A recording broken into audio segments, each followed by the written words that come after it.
Hoje é o Dia Mundial do Câncer, uma iniciativa criada pela União Internacional para o Controle do Câncer, com apoio da Organização Mundial da Saúde, para aumentar a conscientização e a prevenção da doença. Aqui no Brasil, embora a gente tenha uma série de políticas públicas e direitos garantidos por lei, os pacientes continuam lutando para acessá-los. É o que revela uma pesquisa nacional feita com 1.500 pacientes e suas famílias pelo Instituto Oncoguia. A desinformação e a burocracia são um entrave a mais para quem já tem que lidar com as dificuldades do tratamento. Então hoje a gente conversa com a Luciana Holtz, que é fundadora e presidente do Instituto Oncoguia. Ela vai nos contar o que revela essa pesquisa e vai detalhar quais são os direitos a que os pacientes oncológicos têm acesso. Eu sou a doutora Thelminha e começa agora mais um podcast do Bem-Estar.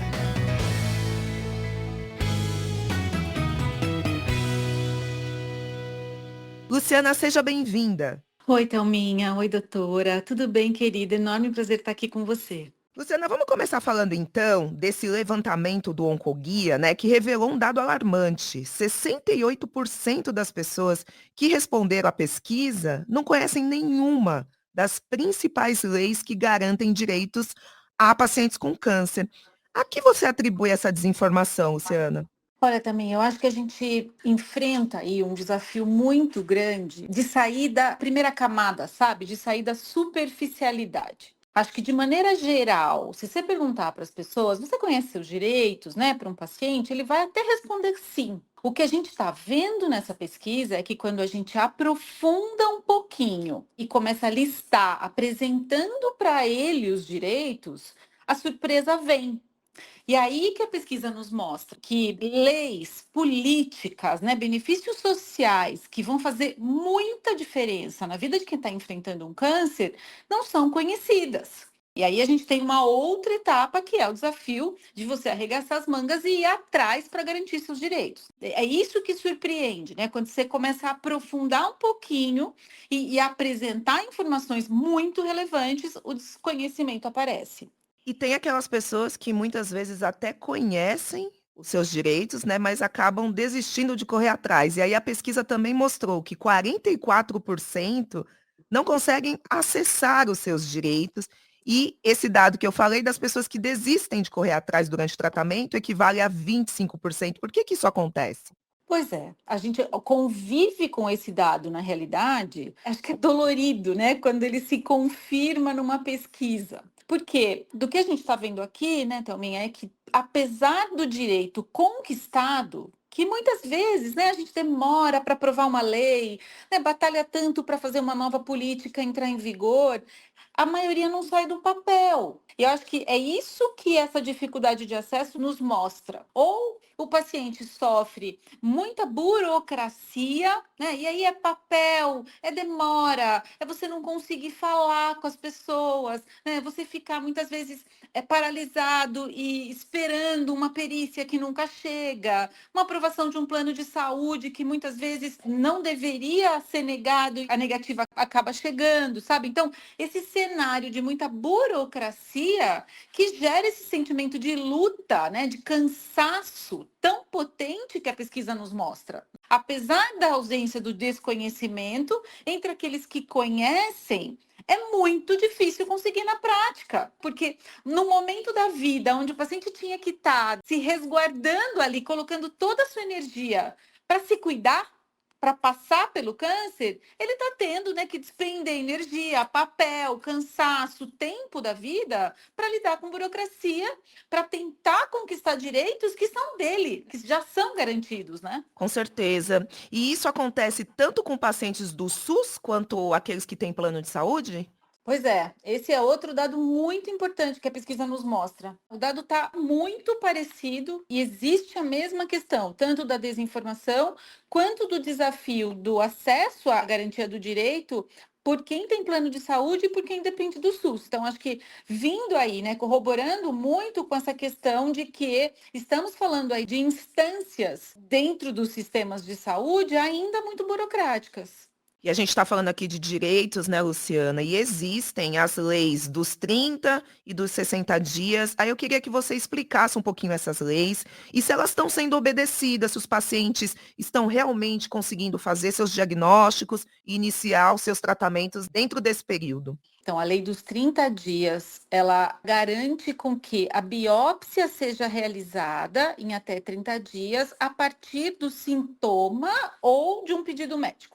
Isso é uma regra para o SUS. O que tem aqui de muito importante é a etapa da biópsia. Ela é uma etapa muito importante. Você está ali com uma suspeita e você precisa fechar o diagnóstico, né? É o que vai te dar um caminho, você está com câncer ou não, e é isso que define toda a tua trajetória a partir desse momento. E a dos 60 dias é justamente a partir do resultado da biópsia. Então, aquela data, né, do que está escrito mesmo ali no papel da biópsia, a partir dessa data, em até 60 dias, o SUS deveria começar o seu tratamento. O que a gente está acompanhando muito na prática, né? O próprio painel da oncologia, que é uma plataforma que o próprio Ministério da Saúde acompanha, Thelminha, ele já nos mostra que 2 em cada 5 pessoas têm a lei de 60 dias descumprida. Então, a gente não está dando conta disso, a gente hoje não tem uma infraestrutura adequada para iniciar o tratamento dentro, né, desse prazo mínimo aí, decente, que a gente não pode deixar uma pessoa perdendo tempo, né, diante do câncer. E, claro, a gente tem que também olhar muito para o nosso dia a dia aqui no Oncoguia. Então, semana passada mesmo, né, um paciente nos procurou, ele já estava com a data da biópsia,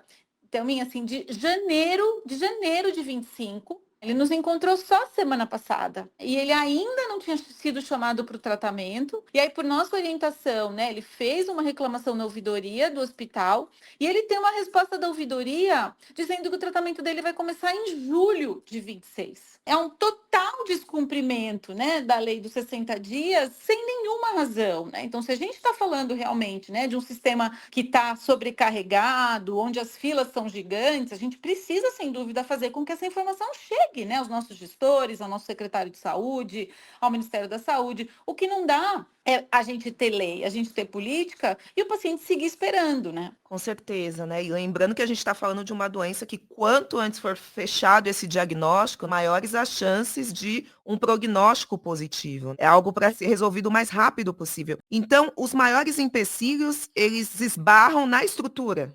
Exato, eu acho que a gente tem uma questão estrutural importante relacionada, porque quando a gente escuta dos hospitais, eles estão falando isso, assim, ó, eu estou sem vaga, né? Eu não tenho como receber o paciente. Então, adianta a gente falar que a culpa é do hospital? Não é. A gente sabe que o hospital está sobrecarregado. Então, falta médico, sem dúvida nenhuma. Falta a gente ter um fluxo de regulação das filas também mais transparente. A gente recebe muitos e muitos relatos, Thelminha, das pessoas que estão nas filas, muitas vezes já com algum sintoma que está preocupando, né, muito. Então, muitas vezes, né, existe o desafio do exame de fezes com sangue, às vezes eu estou sentindo alguma dor que está me incomodando muito, uma tosse que não passa. Então, todo sinal e sintoma que não passa depois de 15 dias, ele precisa de uma investigação profunda. E aí, muitas vezes, a gente acompanha esses pacientes que estão nas filas e é uma fila que não é transparente, ela não é ágil. Você nunca sabe quanto tempo vai demorar para você ser atendido. E isso tudo, de novo, a pessoa vai perdendo tempo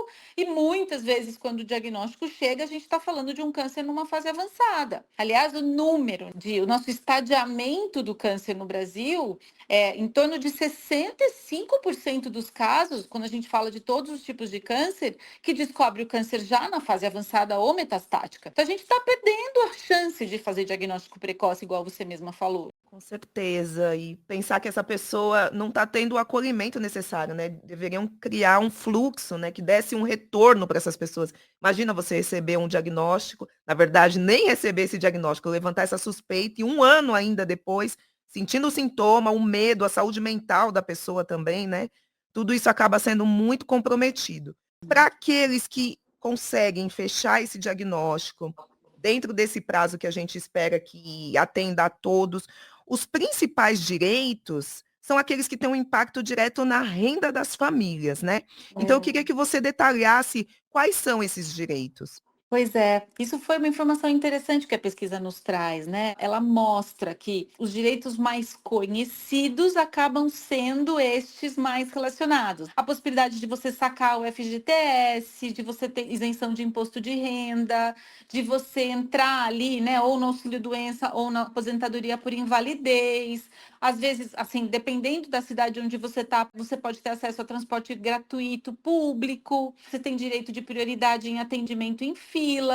Então, acho que esse bloco que te ajuda, né, que ajuda as pessoas a, de alguma forma, não sentir tanto o impacto do câncer na questão financeira, né, na renda familiar, esse bloco de direitos ele é um pouquinho mais conhecido das pessoas, sabe, Thelminha? Acho que o que preocupa é que tem um bloco que é muito relacionado ao desfecho clínico que é desconhecido. Então, lei dos 60, lei dos 30. Então, por exemplo, né, entre as pacientes de câncer de mama, é muito baixo o nível de conhecimento com relação ao acesso à reconstrução mamária, que é muito importante. Por exemplo, acesso à bolsa coletora para quem precisa de ostomia. Então, tem muita coisa, né? Você pode comprar carro com isenção de IPI, ICMS, você tem prioridade em andamento de processos que estão na justiça, né? Você tem possibilidade de fazer quitação de financiamento imobiliário. Tudo isso, viu, também a gente tem tanto no nosso portal, muito bem detalhado, porque tudo você precisa entender o direito, você precisa olhar os critérios, né? Então, acho que é uma coisa até para a gente desmistificar que não é porque eu tenho câncer que eu tenho direitos. Alguns direitos estão relacionados a algumas características, então, como deficiência. Então, precisa entrar muito bem nesses detalhes todos. E a nossa equipe também no Oncoguia, por meio, né, do nosso 0800, está totalmente à disposição para orientar, para tirar dúvida e para acompanhar. Justamente porque a gente sabe que uma coisa é na teoria, outra coisa é na prática. Era isso que eu ia te perguntar, se existe esse passo a passo para acessar esses direitos, então a Oncoguia presta esse tipo de orientação. Super, a gente tem tudo isso, as meninas explicam tudo, a gente tem inclusive um recém-lançado manual de direitos do paciente com câncer, que é só entrar no portal e baixar o PDF, só que aí são 200 páginas, né, de muita informação, mas é isso, é só ligar, né, e tirar dúvida mesmo, e a gente ajuda em todo esse processo. É, e a gente não pode deixar de comentar que, infelizmente, muitos pacientes são idosos, aí acaba tendo uma dificuldade maior de acessar esse tipo de informação. Muitos pacientes não têm uma rede de apoio, alguém que possa ali, né, orientar, ajudar. Então, é extremamente importante esse serviço que vocês prestam. E, Luciano, o câncer é uma doença, como a gente estava comentando aqui, potencialmente séria, né, que ameaça a vida. É normal que as pessoas, então, procurem todas as alternativas possíveis de tratamento e formas de aliviar esse sofrimento. E aí, com isso, tem muita desinformação. Hoje em É. dia, eu sempre falo isso, que as redes sociais a gente tem que usar de forma inteligente, né? Saber se a informação que está chegando para nós é uma fonte de informação confiável. Porque tem muita gente propondo tratamentos e curas ali milagrosas. Nesse sentido, qual seria a sua orientação para os pacientes e também para os familiares? Nossa, esse assunto é muito importante, ainda mais nessa era de tantas inteligências artificiais soltas por aí, né? Eu costumo falar que o próprio grupo do WhatsApp da família é o grande perigo, né? O quanto a gente precisa tomar cuidado com isso também. Então, acho que principal questão aqui, o médico sempre vai ser sua principal fonte, porque ele conhece você, ele conhece a sua história. O seu médico senta, conversa, não tem pergunta errada, né? Você precisa contar para ele os seus medos, as suas preocupações. E aí, indo, né, para as outras fontes, claro, instituições de saúde, como o Ministério da Saúde, o INCA, para falar de oncologia, de dados de câncer, né, de recomendações, hospitais, existem todos os hospitais, e claro, as ONGs. Né? Então, como o Oncoguia, que hoje tem um papel muito importante de se preocupar com o que é de fato uma informação de qualidade científica, de base científica, com muita retaguarda, né, de todo o nosso comitê científico e de evidências clínicas. clínicas. Eu acho que isso é muito importante. Tomar muito cuidado com aquelas notícias que chegam mascaradas muitas vezes. Então, ai, é uma cura milagrosa que promete curar todas as doenças ao mesmo tempo. Tomar muito cuidado, assim. Precisa ter a fonte, verificar a fonte, olhar para a data da publicação da matéria. Então, tudo isso tem que ter muita certeza e, na dúvida, nunca compartilhar. Tomar cuidado, né, para não levar para frente uma informação que você não tem certeza. Exatamente, senão a gente acaba sendo responsável também, né, por essa informação que está incorreta e está sendo compartilhada. A gente falou bastante sobre diagnóstico, sobre o tratamento, e eu queria falar de algo que é muito importante também nesse assunto, que é a prevenção. Hoje nós temos o rastreamento de câncer de mama e ovário, e aí tem outros cânceres, como o de intestino, que vem aumentando muito e vem aumentando também entre as pessoas mais jovens e ainda não tem rastreamento no SUS. Eu queria que você explicasse quais avanços que nós tivemos aí na prevenção e o que poderia ser implantado para que as pessoas não recebessem, né, Luciano, os diagnósticos com câncer em estágio tão avançado. Ah, está certíssima. Eu acho que a gente tem, sem dúvida, o nosso programa de rastreamento com mamografia no Brasil, que inclusive a idade da mamografia no outubro do ano passado a gente aumentou para 40 anos, então, sem dúvida, um grande ganho para a mulher brasileira. A gente não pode deixar de falar do HPV, né, da nossa vacina para o HPV, que é fundamental para as nossas meninas, para os nossos meninos, para que a gente possa falar de uma geração sem câncer de colo uterino no Brasil. Precisa acabar com isso, mas está na hora de a gente ampliar, né, Thelminha? É isso. Acho que a gente hoje vê o câncer de intestino, o câncer coloretal, ele é o segundo mais incidente, tanto em homens quanto em mulheres. A gente não fala dele. A gente, claro, viveu aí uma potência, muita informação em torno da história da Preta Gil, que viveu isso, que passou por isso e que compartilhou toda a experiência dela de forma tão, né, delicada, tão generosa com a população brasileira. Então a gente precisa saber disso e precisa saber que para o câncer coloretal é o exame de fezes que é importante fazer. Então existe um exame específico que chama imunoquímico, mas existe também a colonoscopia. Então vai na sua próxima consulta com, né, pode ser com seu ginecologista, com seu urologista, com seu médico de confiança e conversa com ele. Doutor, tá na hora de eu fazer minha colonoscopia? A idade que as sociedades recomendam é a partir dos 45 e se você tem histórico familiar, esse exame pode ser feito ainda mais cedo. A gente está vendo uma discussão importante relacionada a uma criação de um programa de rastreamento para câncer coloretal no Ministério da Saúde. Inclusive, existe um grupo de trabalho, existe toda uma discussão acontecendo e a gente espera que isso caminhe em breve rumo realmente a um programa mais oficial. E a outra discussão é em torno do câncer de pulmão, né, Thelminha? Eu acho que vem aí também crescendo muito o desafio, as pessoas estão voltando a fumar, tem o desafio do cigarro eletrônico e aí a gente vai ter que começar a falar mais de acesso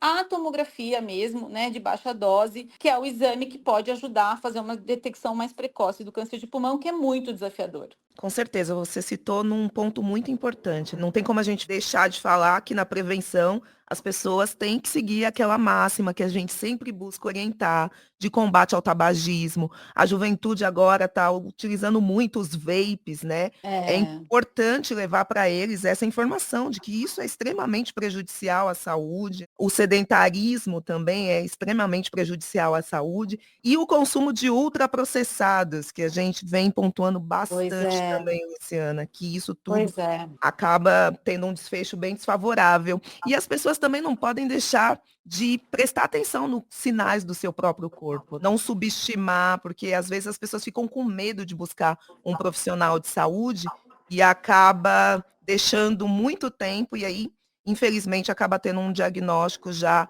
num estágio mais avançado. Não pode desistir, sabe? Ah, eu nem vou no postinho porque não tem médico, né? Ah, eu não vou procurar ajuda porque vai demorar. Eu acho que precisa procurar uma vez, precisa procurar duas. É da sua saúde que você está falando. Tem que aprender sim a reclamar, né? A realmente conhecer as instâncias onde a gente pode batalhar pelos direitos, contar com as ONGs também, como Oncoguia, mas não desistir, sabe? Acho que esse talvez seja o meu principal pedido. Com certeza, não desistir da sua própria saúde, né, que é o nosso Isso, direito mais valioso. E, isso. Luciana, com o envelhecimento da população, cada vez mais, infelizmente, né, veremos um aumento dos casos de câncer. E aí, apesar dos avanços no tratamento, receber esse diagnóstico ainda é um baque fortíssimo, né? Como a gente já comentou aqui, a saúde mental da pessoa é extremamente impactada, não só dela, mas de pessoas da família. A pessoa fica totalmente sem chão. Eu queria que você desse uma orientação para quem recebe hoje um diagnóstico de câncer. Ai, olha, vai ser sempre muito difícil, né? Acho que isso a gente não pode deixar de lembrar, porque é um novo e é um novo desconhecido, cheio, né, de estigmas e de preconceitos que estão impregnados na nossa cabeça, né, Thelminha? Não tem jeito. Então, nessa hora que o diagnóstico chega, tudo isso chega junto. Então, acho que precisa ter calma, precisa respirar, tentar, obviamente, não se apavorar e se cercar de cuidados mesmo. Então, escolher de verdade, né, o seu oncologista, quem é o médico que vai cuidar de você. Lembrar que a gente tem direito, né, de fazer uma segunda opinião médica a qualquer momento. Então, procurar que a equipe seja multiprofissional. Então, além do onco, né, além do cirurgião que vai te operar, além do radioterapeuta, não deixa de cuidar da parte emocional. Pergunta no lugar onde você está se tratando se tem psicólogo também disponível. Hoje a gente tem inserido até mesmo os cuidados paliativos o mais cedo possível. Lembrando que cuidados paliativos é a gente poder fazer, né, prevenção de sofrimento, né, é diminuir sofrimento, evitar sofrimento. Então, tudo que a gente puder, quanto mais cuidado, né, 360 você puder ser, e passa assim, por você estar bem informado, não tenha medo da informação e conte, né, conheça e conte, né, com as ONGs, né, como Oncoguia, desde o comecinho. A gente vai te ajudar com informação, com apoio, muitas vezes para conectar com outros pacientes. Às vezes as pessoas têm vontade, né, Thelminha, de conversar com alguém que está passando pelo mesmo do que você. Temos as nossas rodas de conversa. O que eu posso dizer, assim, não é fácil, a vida vira assim de ponta cabeça, mas dá para ser menos dolorido, né? Dá para se cercar de ferramentas, de instrumentos, de informação que vão propiciar com que esse momento seja menos dolorido e menos desafiador. Luciana, eu tive a oportunidade, né, dolorosa de acompanhar de perto essa situação em 2 extremos de idade. Na minha família, com o meu pai e com uma amiga próxima também, que é uma pessoa jovem. E realmente esse chão se abre, né, de formas diferentes, mas impactantes na vida das pessoas. E naquele momento a pessoa quer se livrar da dor, se livrar desse sofrimento e buscar a cura. Então, voltando para esse lado que a gente quis abordar hoje aqui nessa nossa conversa tão importante, a questão dos direitos, muitas vezes a pessoa acaba desistindo, né, como as pesquisas apontaram. Porque é isso, a pessoa quer se livrar do mais urgente ali naquele momento, que é essa questão do sofrimento provocado pela doença. Então, primeiro eu queria te parabenizar e parabenizar também toda a equipe do Oncoguia pelo trabalho da ONG e de todas as ONGs, né, que prestam esse tipo de atendimento para essas pessoas que se sentem tão vulneráveis, né, diante deste diagnóstico. E mais uma vez, que não desistam de buscar a orientação, né, dos profissionais de saúde e não desistam dos seus direitos. E que possam compartilhar essa nossa conversa, porque aqui sim a gente trouxe e se preocupa em trazer informação embasada para vocês. Muito obrigada, viu, Luciana? Muito obrigada, Thelminha. Eu acho que, né, a gente não pode deixar com que a burocracia, né, a falta de informação, o desconhecimento, e acho que somados mesmo, a esse momento tão delicado e tão difícil que as pessoas estão passando, que a gente deixa assim, né, que a gente realmente traga esse recado. E muito obrigada pela oportunidade de estar aqui com você. Obrigada. Esse podcast teve gravação de Renato Faustino, roteiro e direção de Karina Dorigo. Se você gostou, compartilhe. Como eu disse, é informação embasada e de qualidade. E a gente se vê na próxima semana.